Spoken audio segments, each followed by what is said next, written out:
Good morning, everyone. My name is Lucy Wolf, and I have been a Columbus resident since 1962. The collaboration between my family and the great city goes back more than 100 years. For example, the flood of 1913 inspired my great-grandfather Harry Wolf and his brother Robert to work with city leaders to rebuild the downtown riverfront into a civic center where City Hall and other buildings now stand.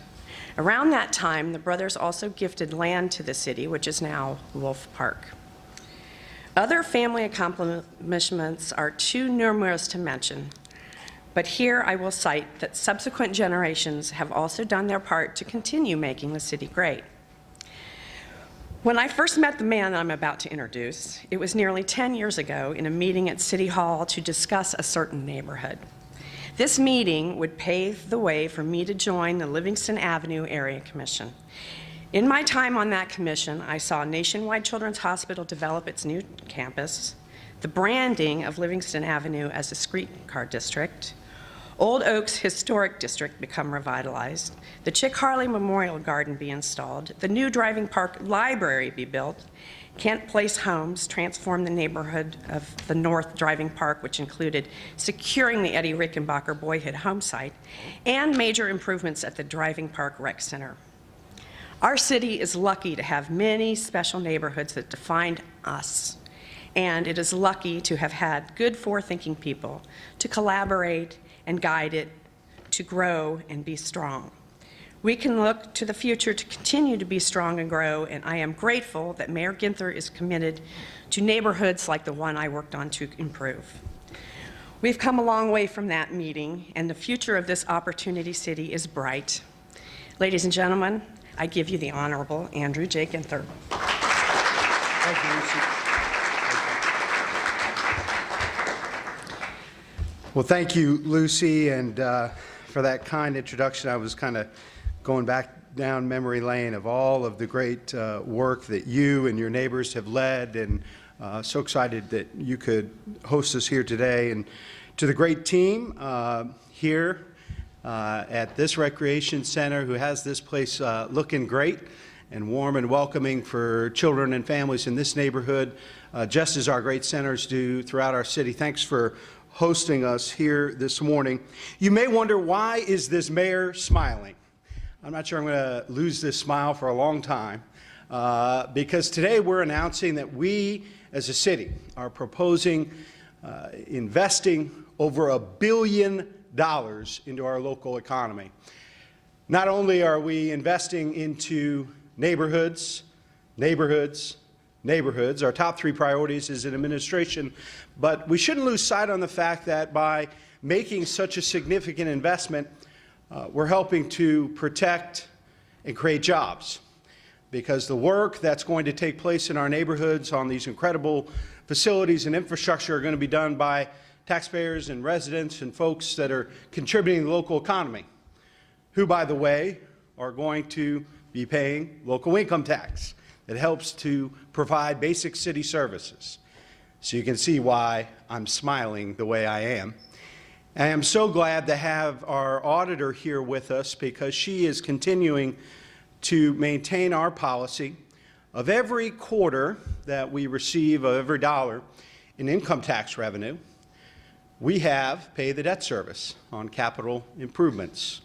It's worked out pretty well for this city, the only big city in the country to have a AAA bond rating from all three rating agencies, and one that allows us to invest in our neighborhoods on this scale because of that great foresight and leadership. You all know the capital budget is for physical improvements in the city. Street repaving, sidewalks, recreation centers, things that we can see right in our own neighborhoods, as well as I like to talk about as being as critically important, invisible infrastructure, like water and sewer.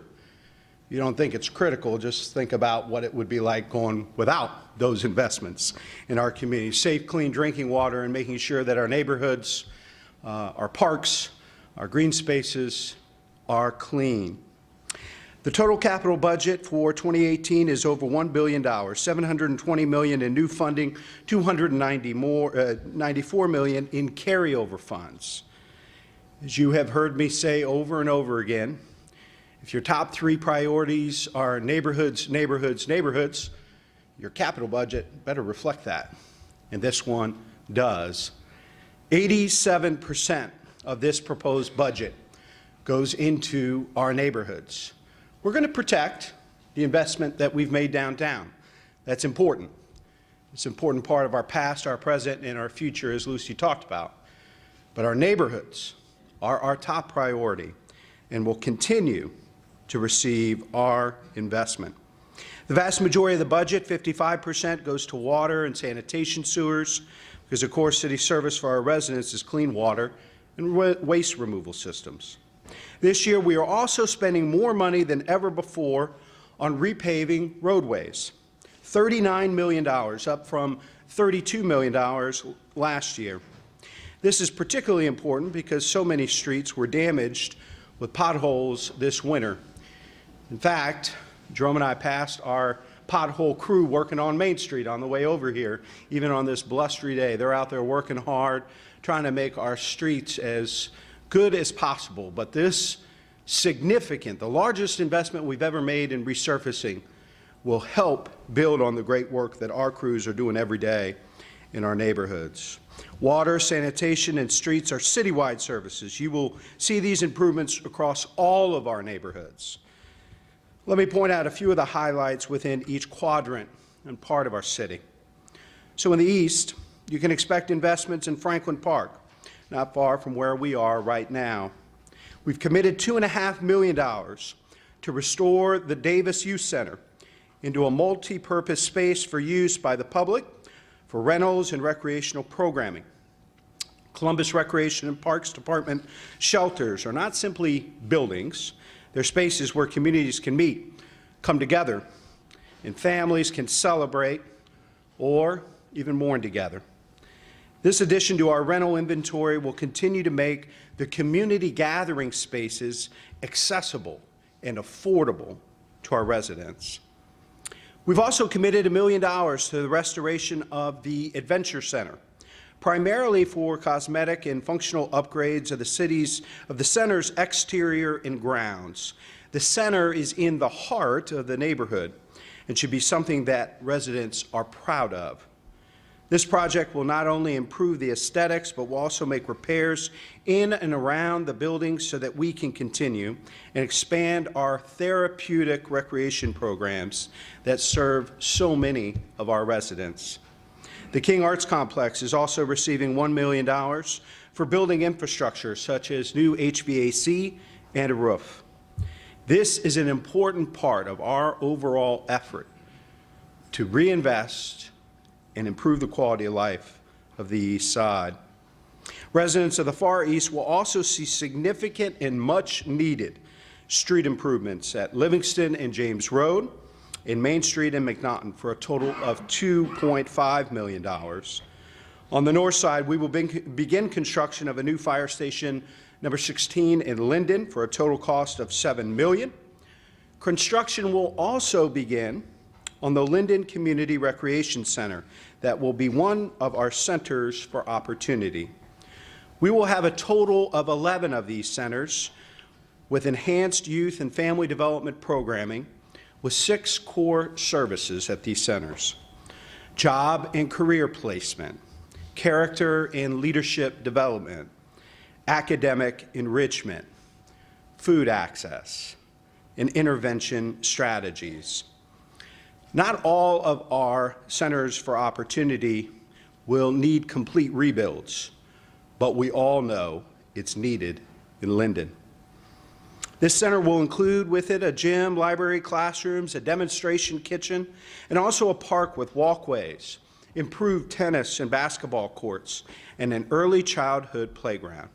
The total cost of this will be $20 million. In Milo Grogan, residents can expect to see the installation of standard and decorative lighting along Cleveland Avenue between 3rd and 670 that we know will brighten the neighborhood and encourage people to be out and about making that neighborhood safer and stronger. In the south, you will see significant roadway improvements at 70 and 71. Streetlights will also be installed along the Parsons Avenue underpass, improvement we know will help with both safety and neighborhood revitalization. On the west side, residents can expect to see significant road improvements in Franklinton, on Bell Street from Town to Broad for a cost of $8.3 million. We also have money in this budget to begin the process of acquiring land for a Hilltop Early Childhood Learning Center, one of the key recommendations out of the Hilltop Early Childhood Partnership that we announced last year. Partnership with Director Johnson and Jane Leach and Jay McAllister from the Hilltop Area Commission.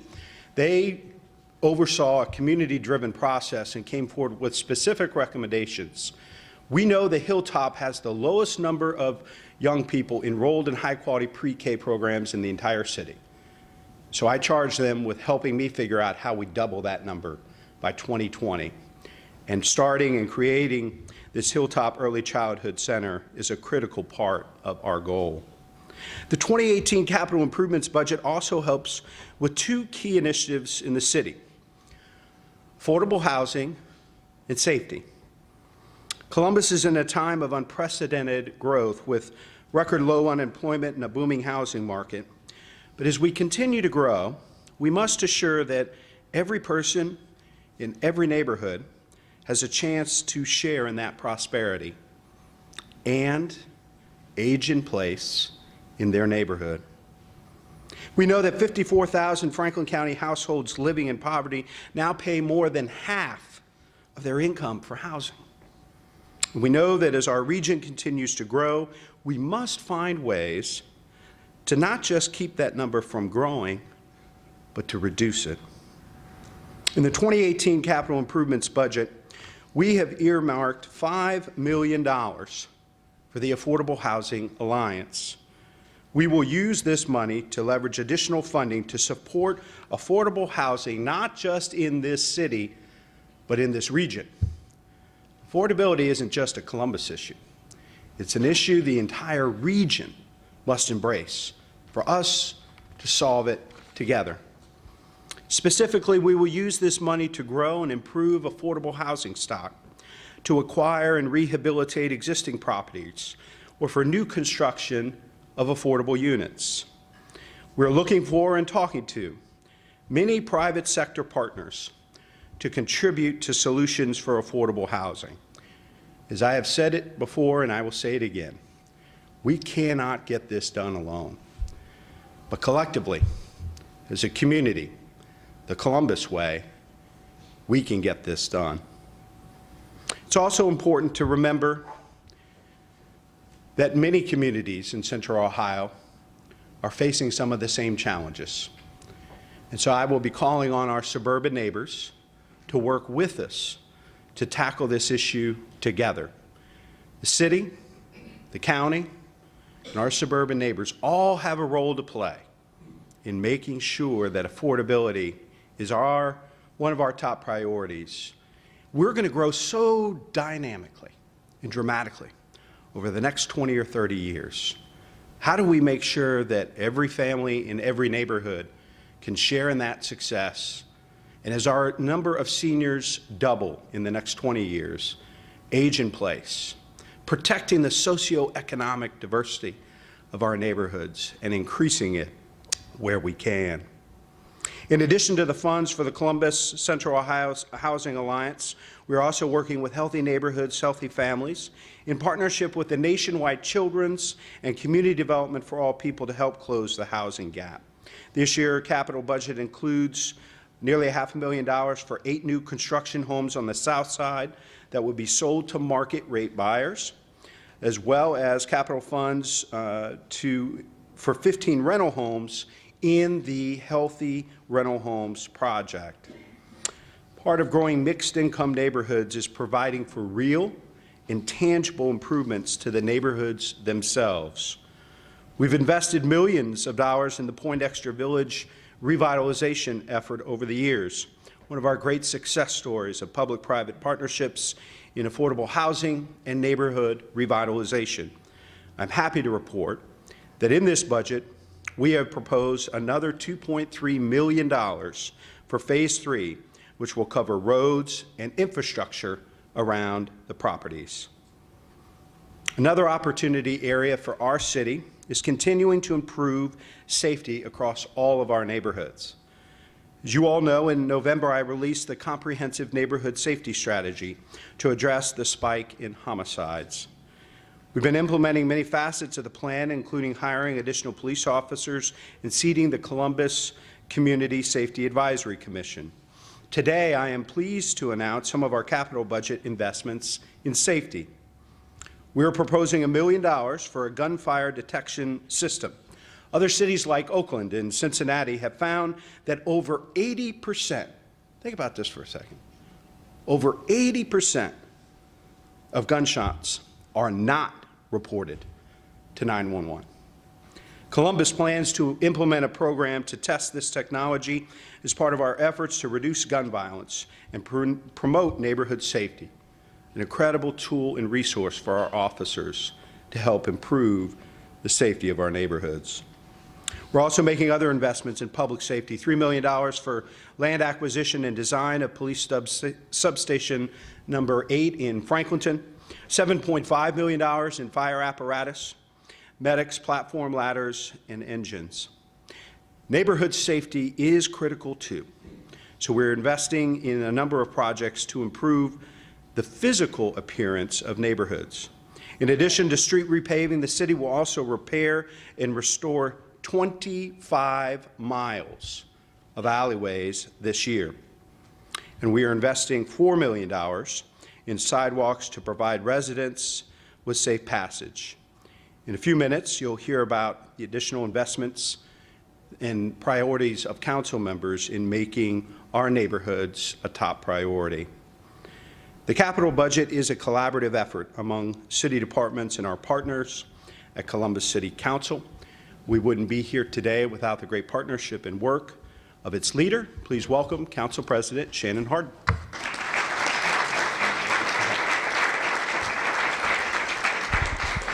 Thank you, Mayor Ginther. Certainly thank you for your leadership, and thank you, Ms. Lucy, for that introduction and welcoming us all here today at the Recreation Center.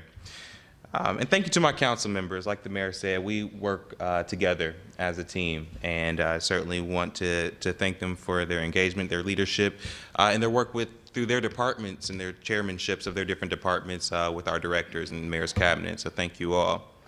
This capital budget represents the city's ongoing investment for our priorities, which are safe and prosperous neighborhoods. This plan covers everything from sidewalks to sewers, parks to public safety, in all 4 quadrants of our community. And since we're building a smart city, we are investing smartly to reinvent mobility. Our transportation infrastructure is critical to healthy neighborhoods and our economy. But my real job here this morning is to introduce our city council members. Chair of the Finance Committee, Councilmember Brown, Councilmember Remy, Councilmember Tyson, and President Pro Tem Stenziano, who will explain how these priorities are important to our vision for 2018 and beyond. It's important to know that this is just the beginning, though. Starting this Saturday under the chairmanship and direction of Councilmember Brown, we are holding our first of 4 public hearings in neighborhoods throughout the city, so residents can hear what this budget contains for their communities. These, of course, are open to the public. This is one step in a broad conversation as we take input from residents, work with the mayor's team to plan for the future, and eventually put shovels in the ground. We look forward to receiving input and feedback during the first of our 4 community investment hearings beginning this Saturday. Again, I would like to give gratitude to Chair Brown and really to the entire council that sits on the Finance Committee for chairing us and working us through this process. She's worked tirelessly with the administration and council members on their priorities. It gives me a great honor to welcome Chair Brown.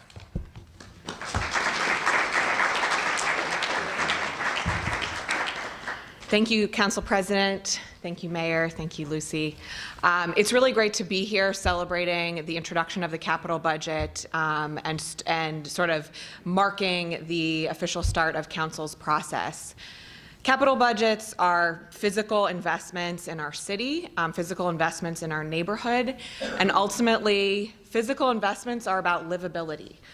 So each year we get the opportunity to try to make our city more livable for future generations, more walkable, greater access to opportunity, and that is why the capital budget is a unique opportunity each year to go into the neighborhoods and talk about what we're doing.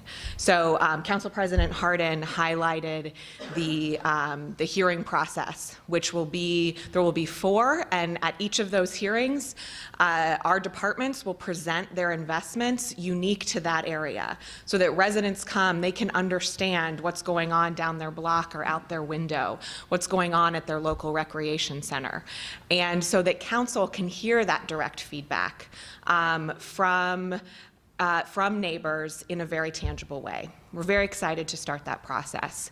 And I think we have a lot of good material to talk about because, as has already been highlighted, we are investing in livability for our city. The mayor detailed some of our safety priorities. And safety means investments in new fire stations and upgrades in substations. But safety also means investments in our recreation centers. I have the great privilege of chairing the Recreation and Parks Committee, and under Director Collins' leadership, there is a lot of really good, exciting investment that again pays off for generations in our recreation facilities. And safety is about street lights and alleyways and sidewalks. And the mayor talked about some of those numbers that we're investing. So we're very excited to have that conversation. One thing that I wanted to highlight that several council members worked towards was to get an investment in sidewalks around our schools. We are going to have an unveiling of that project tomorrow at one of the schools, and we're really excited to delve into it. The mayor talked about the overall investment in sidewalks, which really focuses on Celebrate One neighborhoods. We have made sure that $2.5 million has gone to investing in sidewalks that help kids get to school more safely. So there's a lot of good stuff to talk about in this budget, and we are excited from the council perspective to engage in that conversation in each of our communities. With that, I will turn it over to President Pro Tem Michael Stinziano.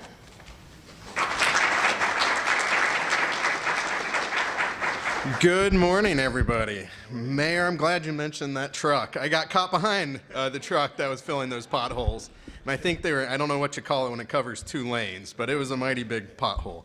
I couldn't be more excited to be here back at Blackburn Community Center. This center has come to be somewhat my office away from City Hall. The Age-Friendly Columbus Initiative is housed upstairs, and Katie White is here with us, and I'm going to volunteer her for anyone that's interested to get a tour of the age-friendly offices. She would more than welcome the opportunity to show off the work that she's done and the support with Director Collins and the co-chair of the Age-Friendly Columbus, Fran Ryan, who's with us as well. As we all know and we hear, budgets are all about priorities, and this capital budget continues to highlight the priorities of the administration and this city council, seeking to enhance and represent quality of life for all neighborhoods. This budget is pretty robust. It's a big one, but it highlights mobility, and as council members, I think we're excited for the opportunities it highlights for priorities and projects that we've heard from a number of neighborhoods. I know there's a commitment for support for the Parsons Avenue Streetscape project. We've worked with the Parsons Avenue Merchants Association for a number of years. It's been a timing issue, but appreciate Director Gallagher and her team's ongoing dialogue and now the ability to pursue the vision that PAMA has sought. There's also commitment for Clintonville with the Clintonville Bikeway Path, and I know that's something that has been very important for the Area Commission as they continue to see redevelopment and investment in their community to be able to have a corridor that kind of connects a little better so individuals and residents can take advantage of running, riding, and walking for their community. And as Chair of Utilities, always excited when we have money and support for more streetlights. We hear that in every corridor. Streetlights, streetlights, streetlights. It's kind of the subset of neighborhoods, neighborhoods, neighborhoods. And so in this capital budget, there will be priority funds for streetlights along Cleveland Avenue, Mock and Ennis Roads, East Main Street, the Mila Grogan neighborhood, 3rd Avenue, Oak Street, and Parsons Avenue. Again, this capital budget's a big one, but it's an important one that continues to invest throughout all of our neighborhoods and throughout the city. And so excited for us to have our hearings, garner additional feedback from the community, and continue to work with the finance chair and my colleagues as we move forward and move the city forward. With that, it is my honor to invite Councilmember Emmanuel Remy to speak next about his committees and priorities.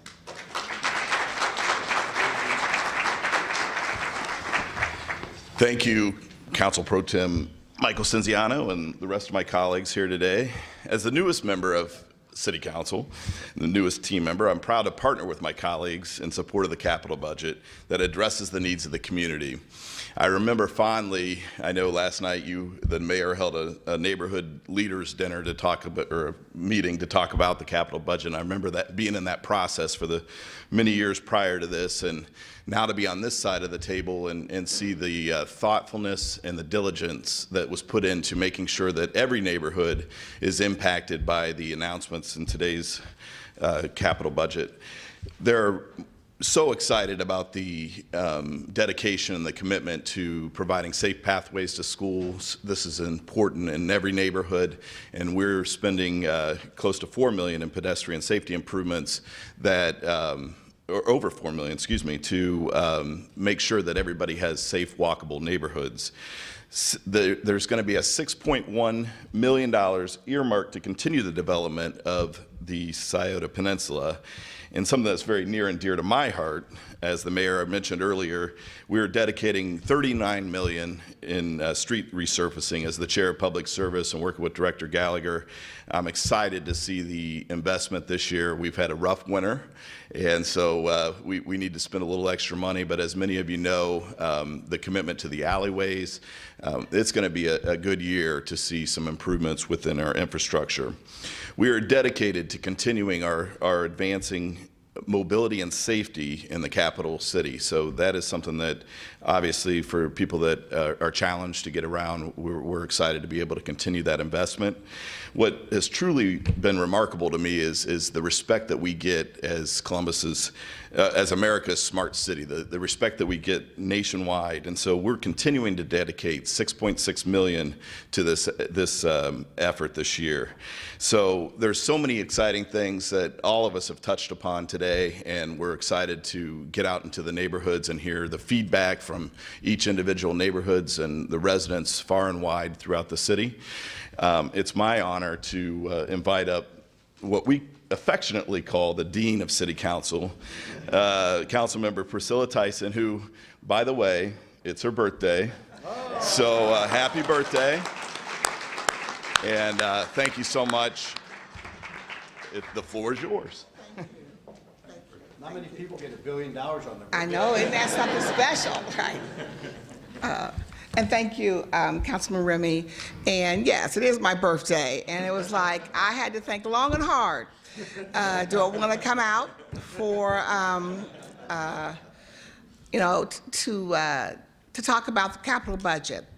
But I didn't have to think very long because this is an important day for our city. It is an important day because we are having $1 billion that will be utilized in our community to make sure that this community will continue to prosper and to grow. I want to thank, I know it takes a lot. I mean, I've chaired this committee for 8 years, so I know what's required to get to this step. And so I want to thank the mayor, his team, especially Director Lombardi and the finance team for the work. I also want to thank the directors and their staffs for working with the community to be able to share the capital improvement budget for 2018. I stand here on April the 4th, and I would say this. I'm happy that it's my birthday. but also it is a day that 50 years ago, Martin Luther King Jr. was assassinated in Memphis, Tennessee. And as we reflect on Dr. King's legacy, I am reminded of the collective call to look out for the welfare of others. This budget does that. Not only does a capital budget, but so does the operating budget. And today is really about his legacy.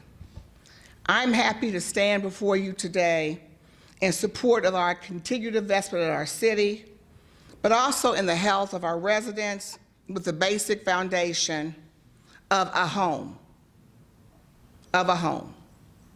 Everyone should have a place where they can lay down and rest their heads. And so I am committed to focusing on the home. A few years back, I started a program through the capital budget called the James Johnson Home Repair Program. Because being a good neighbor is about helping people live independently in a safe and sound environment. The city will be dedicating $2 million for housing preservation. And of that $2 million, council certainly will be continuing to support investments like the James Johnson program, which is in the Driving Park neighborhood. Also, there'll be $350 million for emergency shelter repair. These are important initiatives for our community. And I am also happy to partner with our colleague, Jiza Page, who could not be here today, in support of $5 million in the Affordable Housing Alliance. These are significant investments that are vital to the success and stability of our community. This budget, again, continues to focus on our neighborhood health and also the ongoing initiative. If we're going to reduce infant mortality and celebrate one, we've got to make sure individuals have a place, women have a place, and families have a place to live in a safe environment. Without doing that, it is difficult to be able to reduce infant mortality.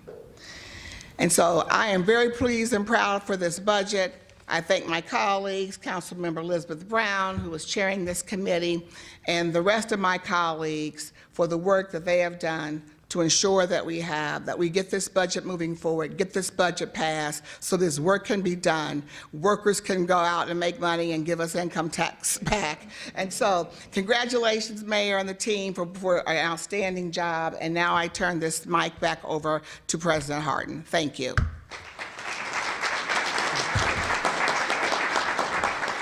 And happy birthday again. Just to reiterate, and Councilmember Tyson brought it up, our two colleagues that aren't able to be here certainly had their priorities represented in this budget. Councilmember Jiza Page and her work really alongside and with the Women's Commission with housing have significant investments in this. Talked to Councilmember Mitch Brown last night, and he is ecstatic about investment in a new crime lab, which is in this budget. And so all of my colleagues look forward to engagement over the next several days with the community. So we encourage and ask you to come out and look at this budget, see what it means to you and your families.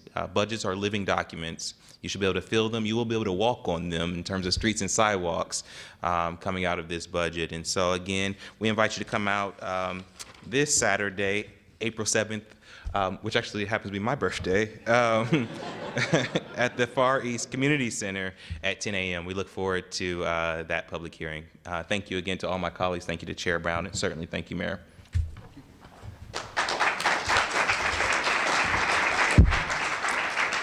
So thank you all for being here today, and thanks again, Lucy, to you and your colleagues and so many of the neighborhood and community leaders. This tells you how serious these leaders are.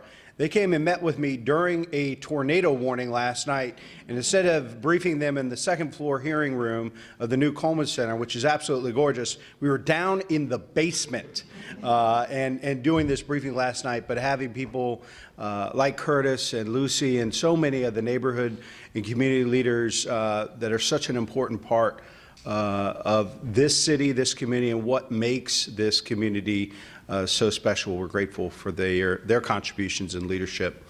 All of us will be sticking around if there are any folks with questions, and staff will be here as well. And I would point out if folks are looking for any additional information, there's some good detail in the graphs that are presented here.